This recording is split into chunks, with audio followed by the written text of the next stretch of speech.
say thank you for being here. I'm Chris, and this is Midwest ATV, where it is all about providing you as much value and entertainment as possible when it comes to pretty much anything ATV and UTV related. So if you're new, definitely consider clicking that subscribe button. So today we are continuing our 2019 lineup series, and we are going to be discussing Yamaha. Now, if you've missed the other episodes, you can click this link here. It'll magically appear at the top of the screen where you can watch the other videos on the 2019 ATVs and UTVs we've discussed so far. Now, there's a lot to cover, which is why I'm talking really fast. I don't have an energy drink. I'm not going to make it without an energy drink. Wait, one. That's better.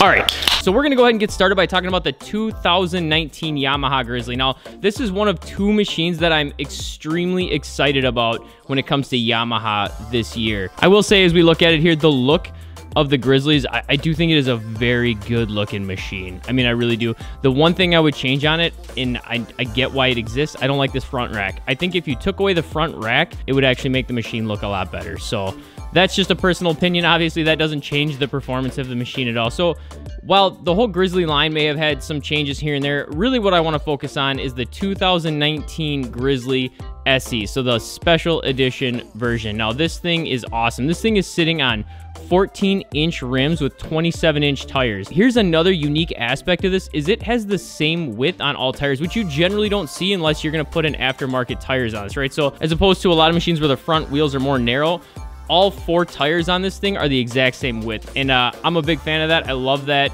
So moving on, Yamaha does claim that this has a new generation motor that apparently has a bigger focus on running smoother and better in the mid-range power delivery. So what I am curious about when it comes to the engine on the Grizzly is it used to have a 706, and they've gone back to a 686, and I don't know why. I don't know if there was issues with the 706 and Yamaha, and being known for its reliability, it didn't want to go down that road, so it went back to the 686 just for reliability. I don't know. If you know, definitely leave a comment down below. I'm curious as to that, and I haven't quite gotten to the bottom of that yet. So moving on, this does have 11 inches of ground clearance, another great feature. Speaking of features, there's a lot of other ones too that go along with this, such as, you know, it's got beautiful LED lights on the front and the back. It includes a towing receiver, which is great. You don't see that on a lot of ATVs. It's got the racks again. I mean, I like having a rack at least on the rear, generally speaking. I think this would look better without the front rack on it. And then it really seems like Yamaha has taken the Grizzly a long ways to be this all-around capable machine. Now, there are a couple things I want to address. One, especially with the bigger tires, I feel like they've gone further to make this more mud ready, if you will, but I would have liked to have seen a snorkel. I mean, I think that would have been a great option. Kind of put it up there with the XMR in the sense that, you know, you get that snorkel option or the high lifter edition. Something with a snorkel, I think it would be great. Now, speaking of snorkels, when it comes to things like the Renegade and the Sportsman high lifter, I will say I do not think that this has as much power as either one of those machines. Now, I don't know if a lot of people would really argue that. I think that's pretty clear. Speaking of which, Yamaha, where's the 1000 at? Why don't we have a 1000 yet? Is it an issue with reliability? I don't know. I'm curious why we haven't seen that hit the market yet, because I don't believe that this can compete with the power and speed that you would get out of a Renegade or an Outlander or a Scrambler or a Sportsman, especially when you hit the 1000s, right?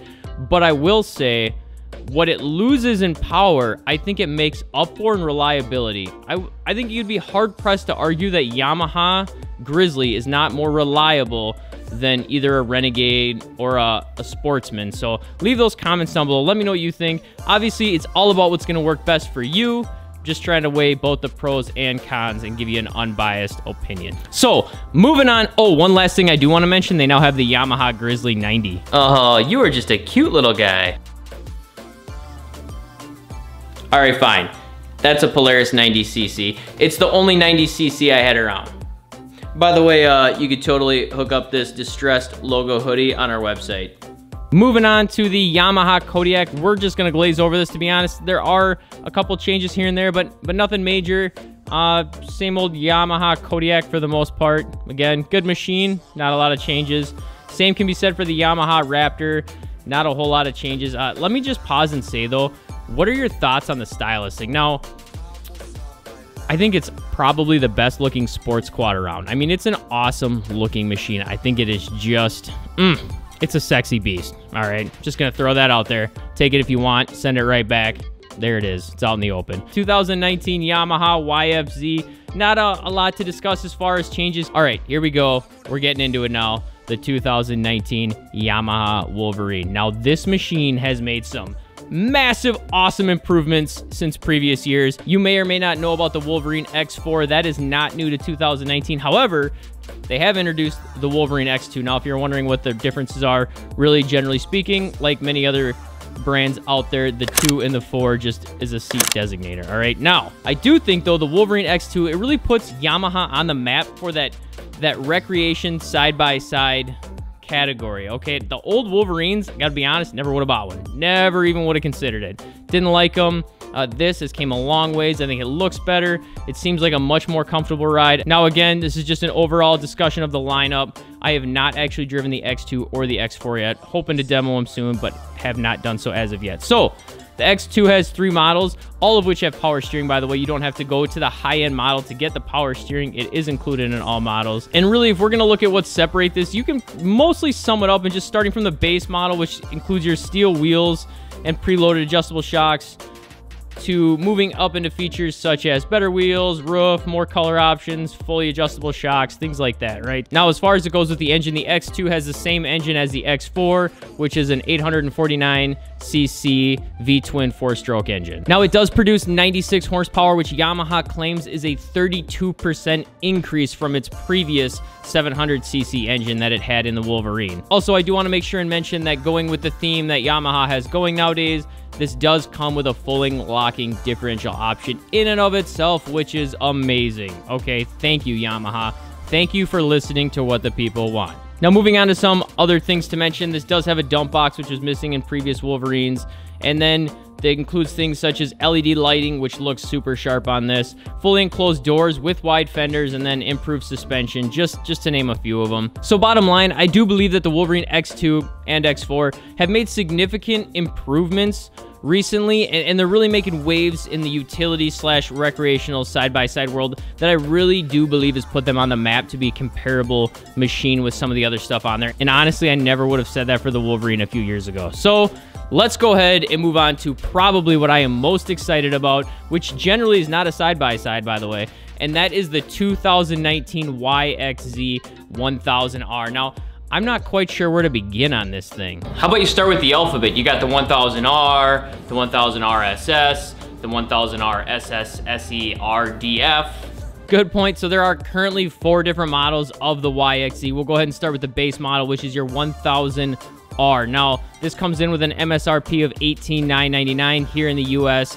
Color-wise, it comes in graphite and just includes your standard wheels. Now, moving up to the 1000R SE, which is your special edition model. This MSRP's at $20,599 here in the US, and it comes in the popular Yamaha blue color with beadlock wheels. So moving on to the 1000R SS, which stands for Sport Shift. So we talked about the 1000R base model, 1000R SE, which is your special edition. Now we are on the 1000R SS, which is your Sport Shift model. Okay, now this MSRP is for $18,999, which is pretty much the same thing as your base model. It's otherwise going to be pretty similar to the 1000R. Now, I have heard great things about the Sport Shift feature, and I have to say I absolutely love the idea. I love the fact that you can actually have more control and manually shift it. Now, it does come with a chip-controlled shift, so you don't have to let off the gas. To be totally honest, that's probably really appealing to a lot of people. I do wish it actually had a clutch.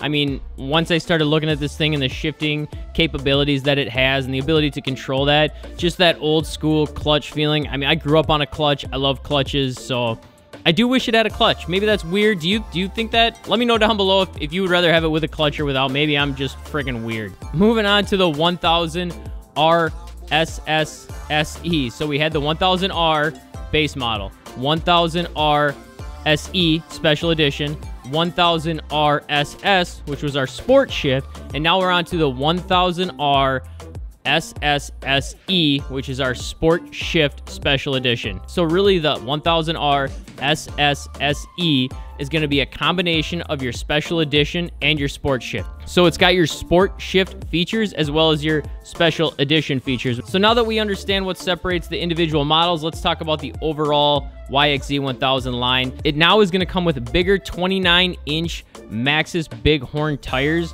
with these sweet beadlock rims. Now, they have moved the radiator to the rear of the machine, and they've also designed it so it gives you 30% greater cooling capacity. Now, I gotta be honest, I'm not really a big fan of how they implemented this. I like that they put it in the back. I love the location. Something about the cover and just the way it's designed, I don't feel like it flows with the rest of the machine. Like, you look at the front end and you're like, yeah. Then you look at that rear end and, while the back looks good, the top back, I don't know what I'm saying anymore. Apparently I need to go to bed. I don't even know why I opened an energy drink this late at night. It is way too late for that. Also to note with this, they did put the air intake higher up. It is located between the two seats. So they basically snorkeled it, if you will. It's not anywhere down low. It's nice and high, giving you the ability to go deeper in the water without being concerned. Speaking of being able to go through water, I feel like they're doing a much better job at making this a more versatile side-by-side. Where the YXZ is, I don't want to say it's been dune focused, but I think that's probably where the YXZ spends more of its time versus other areas.